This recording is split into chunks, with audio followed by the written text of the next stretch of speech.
एक विषय पिछले एक दिन से फेसबुक पर बड़ी चर्चा में है कि विगत एक दिन पहले चंडीगढ़ में एक कीर्तन हुआ और उस कीर्तन में बारिश आने के कारण कीर्तन नहीं हुआ और मैं वहां था और मैंने जबरदस्ती मंडल वालों से कुछ रुपए मांग लिए कि भाई हम आए हैं तो हमें आपको इतना पेमेंट देना ही पड़ेगा। ये मंच उस चीज के लिए नहीं है, मैं माफी चाहता हूँ रोहतक वालों से, मगर आज ये बात करनी जरूरी है इसलिए मैं कर रहा हूं आपके बीच। पैसे का लालच ना पहले था ना आज है न कल रहेगा।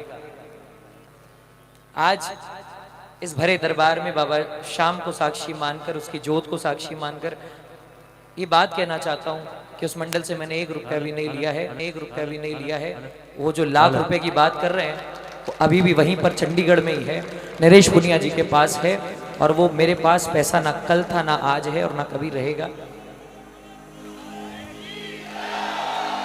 और पैसे का कोई लालच नहीं है।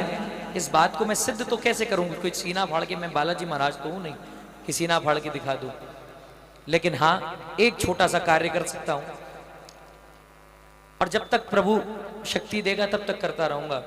आज रोहतक के इस कीर्तन में आया हूं। ये मंडल इसलिए जाना जाता है कि निःशुल्क कीर्तन करता है 11 को।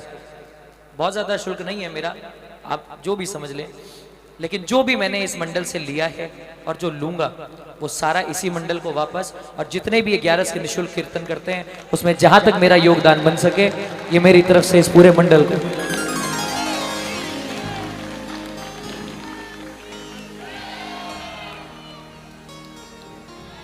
आगे भी कभी मैं इस मंच के माध्यम से नहीं मैं हकदार ही नहीं हूं इसका, नहीं।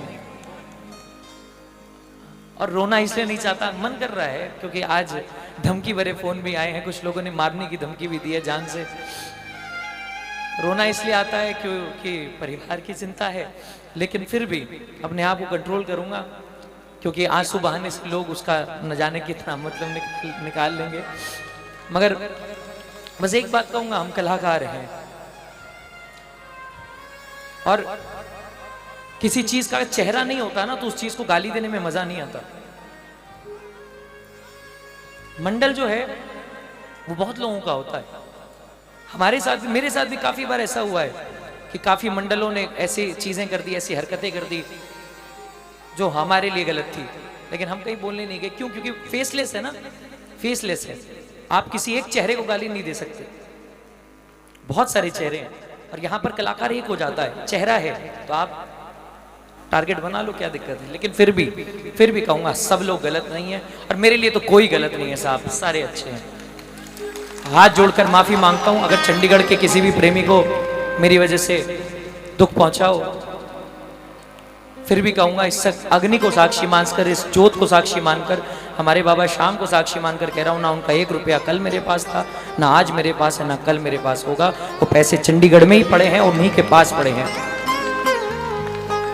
जो बदतमीजियां मेरे साथ उस दिन हुई बंद कमरे में, वो तो मैं क्या ही बयां करूं। मिडलमैन जो बीच में एक माध्यम था, एक श्याम प्रेमी वहां पर था जिसने हम सबको बुक किया था, मुझे भी, नरेश पुनिया जी को भी, सबको भी। उनको ये कहा गया कि जहां से लाए हो वहीं भेज दो, हमारा कीर्तन नहीं हुआ। लेकिन फिर भी वो उस बंदे की भी दाद की बात है कि उसने एक जुबान नहीं खोली, कुछ नहीं खोला, वो हमारे साथ खड़ा रहा। लेकिन कोई बात नहीं, ना मंडल दोषी है ना कोई दोषी है, कोई भी दोषी नहीं है, समय दोषी है। समय खराब था तो मेरा भी नाम खराब हुआ और मंडल को भी आहत हुआ, चंडीगढ़ के लोगों को भी तकलीफ हुई। मैं पूरे चंडीगढ़ से माफ़ी मांगता हूँ फिर से, लेकिन उनका 1 भी रुपया मेरे पास नहीं है। मैं इस मंच से ये बात कहना चाहता हूँ। और दूसरी बात मैंने आप सबको कह दी कि आज के कीर्तन का कोई भी शुल्क मेरी जेब में नहीं जाएगा। और जो भी यहाँ निःशुल्क कीर्तन करते हैं 11 की, में आपकी मंडली करती है ना, तो इस मंडल के माध्यम से मैं कहना चाहता हूँ कि जितने भी जो मेरा शुल्क है आप लगाते जाओ जहाँ तक लग सकता है, और जितने निःशुल्क कीर्तन आप करना चाहो।